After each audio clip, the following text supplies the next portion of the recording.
ఈరోజు మా పొలంలో గడ్డి మొక్కలను కొట్టేద్దామని వెళ్తే ఇలాంటి ముళ్ళ చెట్టు చూశాను. సో, కంప్లీట్ ఇది అయితే ఆకులతో నిండిపోయింది. ఆకులంతా ముళ్ళులతో నిండిపోయింది. అండ్ మొత్తం అయితే ముళ్ళులే ఉన్నాయి. సో, ఇలాంటివి పొలంలో ఉంటే డేంజర్ అనేసి నేను కొట్టేసేసి ఆహ్, ఒక కుప్పలో పడేసానండి. అంటే గడ్డి కుప్పలో. సో, మళ్ళీ కాల్చేద్దామనేసి. సో, వీటికైతే పళ్ళు కూడా ఉన్నాయి. సో, అవి చూడ్డానికి చిన్న సైజు వంకాయల్లాగా ఉన్నాయి. సో, చూపిస్తాను.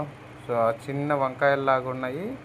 అవి విత్తనాలు రాలితే ఇంకా చాలా అంతా చేను మొత్తం ముల్లులయిపోతాయనేసి కొట్టేసాను. సో, చూడండి ఇగో ఇవే విత్తనాలు. పళ్ళులాగా ఉన్నాయి చూడండి. వంకాయ పళ్ళులాగా. బట్ ఇవి తినచ్చో లేదో అయితే నాకు తెలీదు. బట్ చూడడానికైతే చాలా డేంజర్‌గా ఉంది ఈ మొక్క. అందుకే కొట్టేసాను. ఈ మొక్క పేరు ఏమన్నా తెలిస్తే మీకు ప్లీజ్ షేర్ చేయండి కామెంట్స్‌లో. Thank you.